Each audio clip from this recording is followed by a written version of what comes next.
Hello all, Andrew Hill here. I'm going to talk about the emergency management and the critical case comparison of Flight Pan Am 103 as well as Flight TWA 800. Both of these crashes were massive investigations. Um, all people on board both crashes died tragically. But we're just going to go ahead and stay on track and stick with Pan Am first, and then we're going to move over to TWA 800, narrow it down with a critical case comparison, and end it with the conclusion. The incident in 1988, Flight Pan Am 103, crashed over Lockerbie, Scotland. It was also known as the biggest investigation in their history, still is today. Just a little bit of executive summary, starting with Pan Am 103. His on the evening of December 21st, 1988, from New York, from London to New York, the flight killed 259 people on board and 11 people on the ground. The handling of Flight Pan Am 103 took a joint investigation from people here in America as well as European authorities. The Dumfries Constabulary is one of the smallest police forces in Europe, but it's very disciplined and they know what they're doing.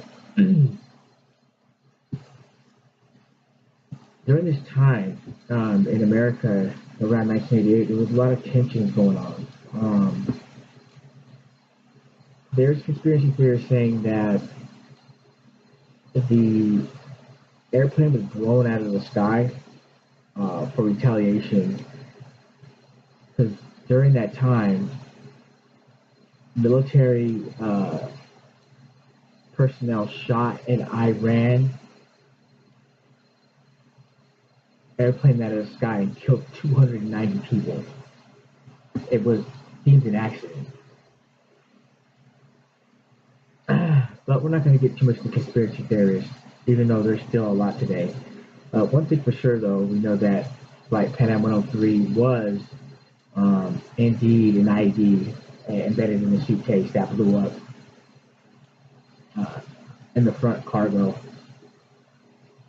splitting the plane in half and strewing debris everywhere. There must have been over 10,000 pieces of evidence that had to be collected meticulously.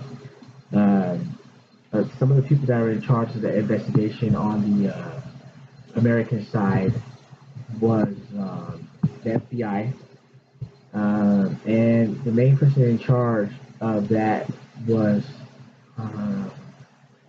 the FBI, former FBI Director Robert Mueller. He headed up the Assistant Attorney General of Criminal Division of the Department of Justice. And I just want to read a quote that came from him directly, eyes on the site, that he said during the time, just to give you guys a picture as to what was going on. And Director Mueller regarded or stated that the constables in charge of the Scottish end of the investigation had constructed small wooden warehouses in which they stored various effects who were on a plane that broke apart in the skies. There was a white sneaker never to be worn again by a teenager, a Syracuse sweatshirt never to be worn again by a student, and other everyday pieces of clothing and personal belongings.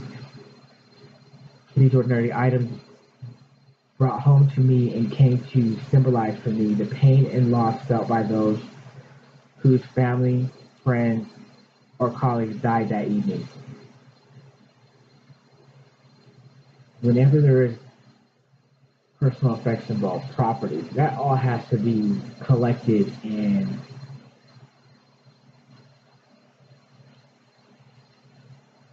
brought back to the family. I mean, some of these bodies never even recovered, so they want to have some of their personal effects to remember them by. That's a whole other group challenge of themselves, just to go ahead and collect that evidence. And the authorities on the ground in Scotland were mainly in charge of collecting all that. They must have deployed hundreds and hundreds of people from all different agencies in Europe. Uh, Another heavy emphasis that was involved in this investigation was the CIA. And there's conspiracy theorists out there that they found a lot of heroin on board, which is irrelevant because the plane crashed. And it doesn't matter. We are talking about the way it was handled on the ground. The thing for Pan Am, what happened is that their airline ended up being completely disbanded, and their brand was completely ruined. After this, the reservations tanked, travelers shunned the airline, and the company went bankrupt just because of the way that the leadership for Pan Am 103 handled the communication process. They did not. They were actually leaving messages on phones telling families that one of their loved ones had died. They didn't even give a press conference really from no leadership. There was nothing. There was no articles, nothing like that from any of the Pan Am leadership, which ultimately led to its demise.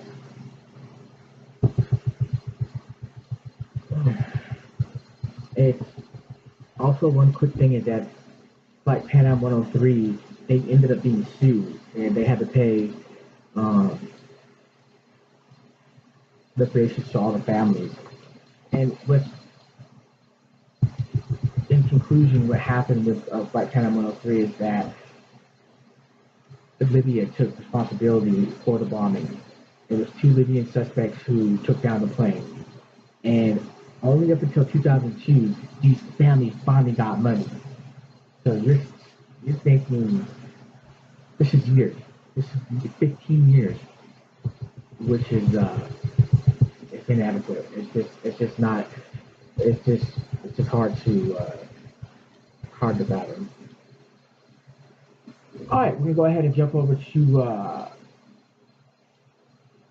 the TWA 800. Quick executive summary on TWA 800 is that on July 7th, 1996, at about 20:31 Eastern Time, TWA Flight 800 crashed in the Atlantic Ocean off the coast of Long Island, killing everybody on board.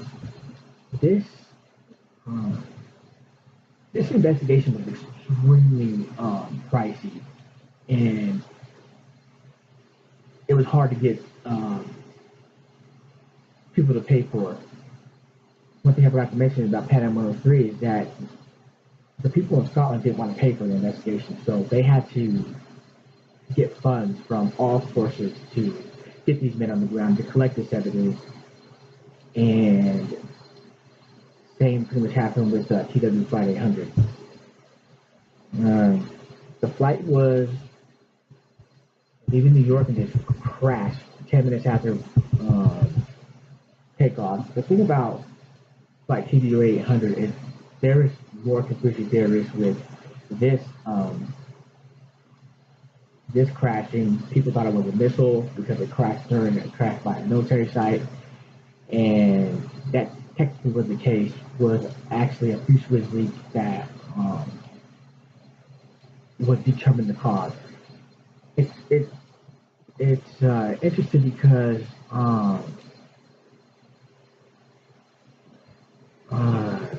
one of the directors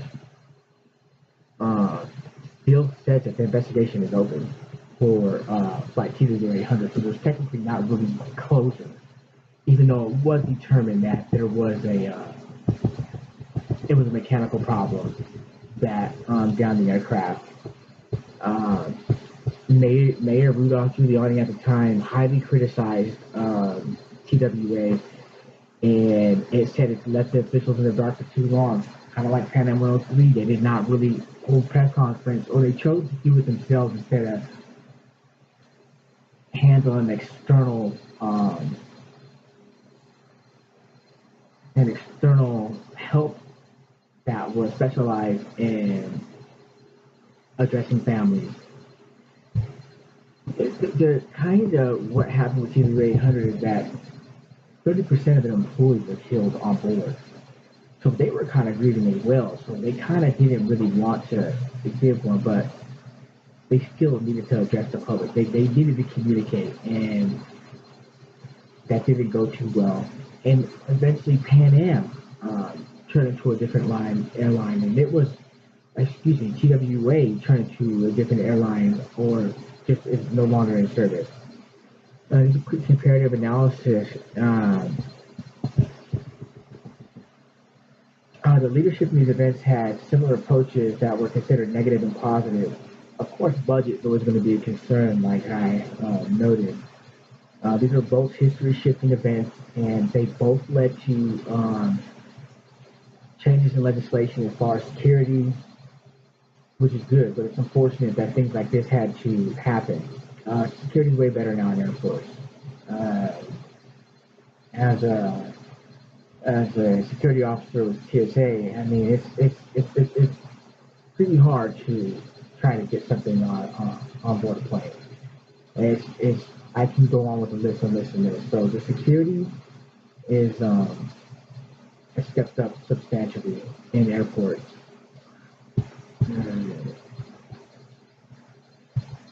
I think I forgot to mention too is the National Transportation Safety Board played a big role in Pan Am.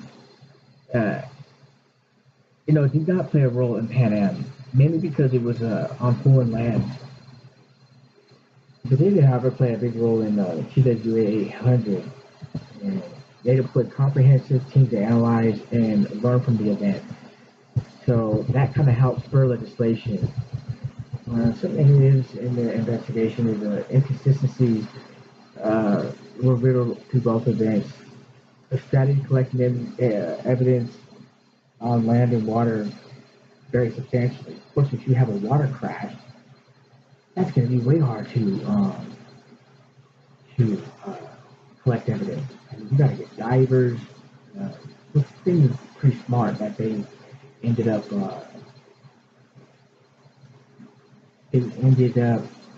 sectioning off these zones.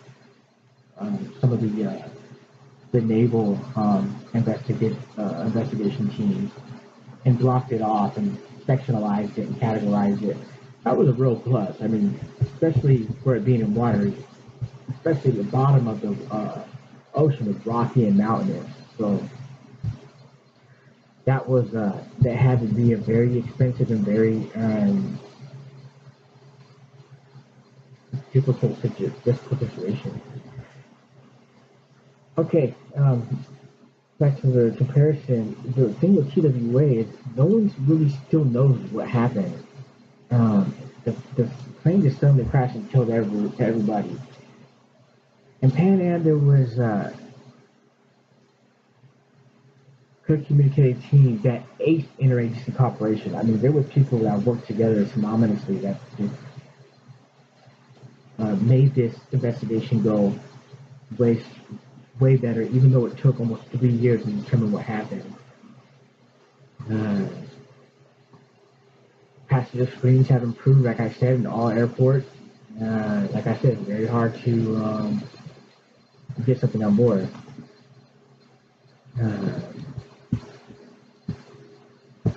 Content conclusion. All right. Pan Am was a politically motivated attack, and Libya ended up paying out the families. But it took like 15 years, like I stated, to get their stuff. One good thing to come out of this is that it took till after 2001 to start the Transportation Security Administration, but aviation is way safer now. There has not been another attempt, and we hope and pray that there won't be another terrorist attack among flights. And I mean, as long as the terrorists try to use airplanes as weapons, we're always going to be on our toes. I'd like to say thank you and have a wonderful day. It's been great. This whole course has been phenomenal. Take care and God bless.